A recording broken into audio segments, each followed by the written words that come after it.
Hello everyone, and welcome to the 11th update of my 1/400 scale recreation of Southwest Florida International Airport. Last update, I showcased this new layout for the very first time, which accurately depicts the airport with Lego. Since that last update, I've finished construction on Concourses Delta and Bravo, and also replaced most of the glass bricks with a lighter shade of blue for added realism. With that, there are a few models in this update that I either haven't shown on the channel in a while, or haven't shown ever. Anyways, let's get into it. 3353, company to the right, making the separation when in, turn right, heading 130, runway 317, check 130, pick up 31, clear solid 3350.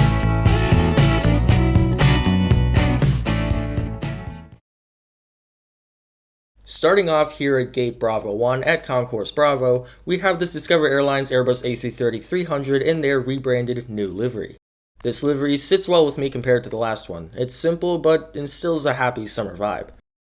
Anyways, this Discover Airlines Airbus A330-300 is currently unloading its cargo after its recent arrival from Frankfurt.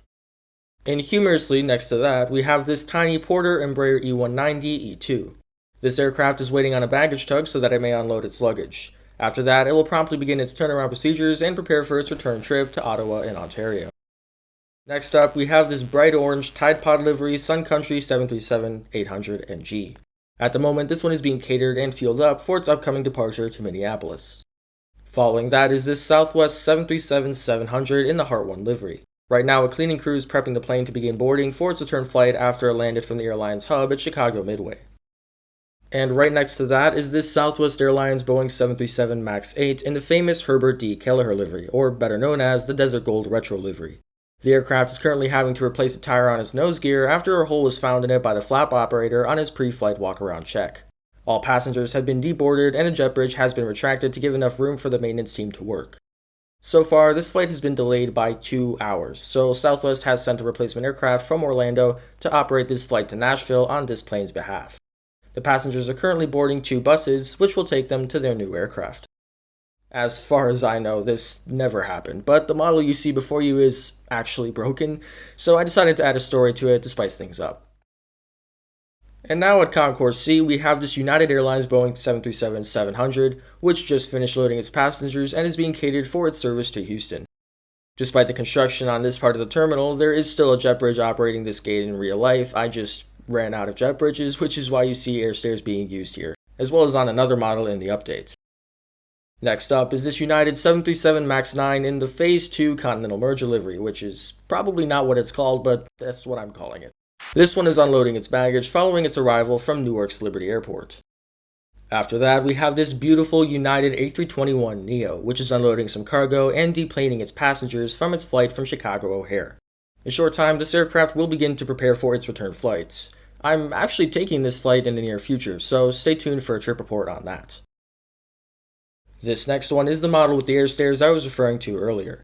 This WestJet Boeing 737-700 is unloading some bulk parcel cargo as it awaits a cleaning crew following its arrival from Toronto Pearson in Ontario. I'm surprised WestJet doesn't send some MAX 8s to their headquarters at Calgary in Alberta, but I suppose that's a reflection of demand, especially since winter is over. All of the, quote, big 3 Canadian airlines fly into Fort Myers, all through Toronto. You've got Air Canada through their subsidiary Rouge on the A320 family, Porter with their E2s, and WestJet on the 737 family. So, season or not, all of them are always in competition here at RSW. Moving on to Delta, we have this sleek Airbus A220-100. It has completed boarding its passengers and is currently preparing to push back and taxi to runway 24 for its departure to New York's LaGuardia Airport. Next to that is this Delta Airlines Boeing 737-900ER. This aircraft is also getting set for its own departure as it is currently being catered and boarding its passengers for its upcoming service to Boston. And now at Concourse Delta, we're going to start off here with this American Eagle Embraer E175LR. At the moment, it is also being catered for departure and is consequently fueling up to head out to Washington's Ronald Reagan National Airport. Following that is this American Mainline 737-800NG, which is having what is left of its baggage unloaded following its arrival from Charlotte. It's very rare to see a 737 on this route, considering it's basically always operated on an A321.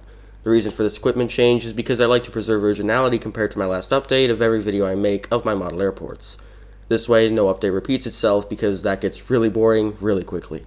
After that, we have a unique visitor for Concourse Delta, which as you can see is this Southwest Airlines Boeing 737-800NG. This aircraft is actually here to take the passengers from the flight that was delayed due to the changing of the tire, which was seen earlier. Right now, it's being marshaled into the ramp and will then wait for the arrival of the passengers from that delayed flight. After normal departure preparations, it will embark on the original journey to Nashville. And finally for the apron is this Spirit Airlines Airbus A320-200CO. At this time, it is being pushed back for its departure to Chicago O'Hare. Transitioning over to the final few aircraft here on the taxiway, we first have this Delta Airlines Boeing 757-300, which is currently en route to replace that departing A220 at its ramp from earlier so that it may deplane its passengers and cargo following its usual flight from Atlanta. Just behind him is this Pennsylvania Air National Guard KC-135 Stratotanker. This aircraft came in from Tampa for some touch and goes and is now back on the ground for a bit to refuel. Afterward, it will head back north. Before I end the video, I really quickly want to go over the construction that's happening right now at KRSW and how it's going to affect this series. Once the construction on Concourse C is complete, I'll implement a replication of it into the layouts. In addition to this, construction has also begun elsewhere, specifically to the west of the apron next to Concourse Delta. Here, there are plans to build a brand new terminal.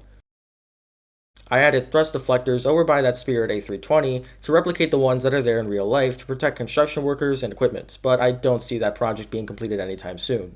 That being said, it won't be in my model airport until it is. Other than missing a few jet bridges and new glass bricks on Concourse Charlie, the terminal building is complete.